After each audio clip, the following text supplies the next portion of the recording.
সবাই বলে কোনো ধর্মই খারাপ কথা বলে না, কিন্তু মুসলিমরা কেন অন্য ধর্মের লোকদের ইসলাম গ্রহণ করতে বলে? বোন, আপনি বললেন সব ধর্মে ভালো সব কথা থাকে, কিন্তু মুসলিমরা আমাকে ইসলাম গ্রহণ করতে বলে কেন? অন্য যেসব ধর্ম আছে সেগুলো যা বলে তার বেশিরভাগ কথাই ভালো, তবে ইসলাম ভালো কথা বলার পাশাপাশি আপনাকে দেখাবে কিভাবে সেটা অর্জন করতে হয়। আমি উদাহরণ দিয়েছি, সব ধর্মই বলে চুরি করো না, ইসলাম একই কথা বলে, তবে ইসলাম দেখিয়ে দেয় কিভাবে সেই অবস্থানে যাবেন যেখানে কেউ চুরি করে না।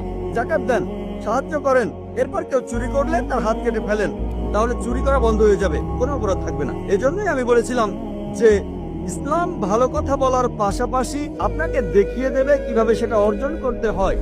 যদি সর্বশক্তিমান আল্লাহ যে কোনো কিছুই তৈরি করতে পারেন, কেন তার সমস্ত পৃথিবী তৈরি করতে 6 দিন লাগলো? বোন প্রশ্ন করলেন যে আল্লাহ যদি যে কোনো কিছু সৃষ্টি করতে পারেন তাহলে কেন 6 দিন সময় নিলেন? বোন, আল্লাহ যদি চাইতেন একদিনে সৃষ্টি করতে পারতেন, তখন আপনি বলতেন যে কেন একদিনে তৈরি করেছেন, 6 দিনে কেন নয়? কারণ আল্লাহ 6 দিনে এটাই বানাতে চেয়েছেন। কোরআন বলে যে আল্লাহ যা ইচ্ছে করেন তাই সৃষ্টি করতে পারেন। অনেক আয়াত আছে, আল্লাহ বলেন কোরআনে সূরা আলে ইমরান অধ্যায় 3 আয়াত নম্বর 59, إن مثل عيسى عند الله كمثل آدم خلق من تراب ثم قال له كن فيكون। আল্লাহ আদম আলাইহিস সালামকে সৃষ্টি করেছেন যেমন তিনি যীশু খ্রিস্টকে সৃষ্টি করেছেন। সৃষ্টি করেছেন ধুলো থেকে, তিনি বলেন হও আর তা হয়ে যায়। তো আল্লাহ যখন কিছু সৃষ্টি করতে চান তিনি বলেন হওয়ার হয়ে যায়, তিনি ইচ্ছে করলেই এটা হয়ে যায়। আল্লাহ যদি ইচ্ছে করেন আপনি 9 মাস পরে জন্মাবেন, তাহলে আপনি 9 মাস পরে জন্ম নেবেন। আল্লাহ যদি চান 1 সেকেন্ডে, তাহলে মাত্র 1 সেকেন্ডেই। তো আল্লাহ চাইলেন যে তিনি কোনো কিছু 6 দিনে সৃষ্টি করবেন, তাই তিনি করলেন। পৃথিবীতে অনেক মানুষ ভুল কাজ করছে, আমার ভাবতে খুব অবাক লাগে, এতগুলো মানুষ দোজখে যাবে।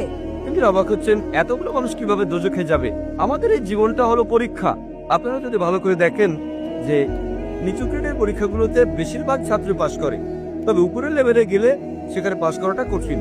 উদাহরণস্বরূপ কোনো কঠিন পরীক্ষায় বসেছেন যেমন মেডিকেল কলেজে ভর্তি হতে গেলে আপনাকে পড়তে হবে, খাটাখাটি করতে হবে, পড়াশোনা করতে হবে। একইভাবে বেহেশতে যেতে গেলে এটা সহজ কাজ না, এটা মেডিকেলে ভর্তির চেয়েও অনেক কঠিন কাজ। তাই এটা আসলে পরকালের জন্য পরীক্ষা। যারা আল্লাহর নির্দেশগুলো মেনে চলবেন তারা ইনশাআল্লাহ বেহেশতে যেতে পারবেন। আশা করি মনে উত্তরটা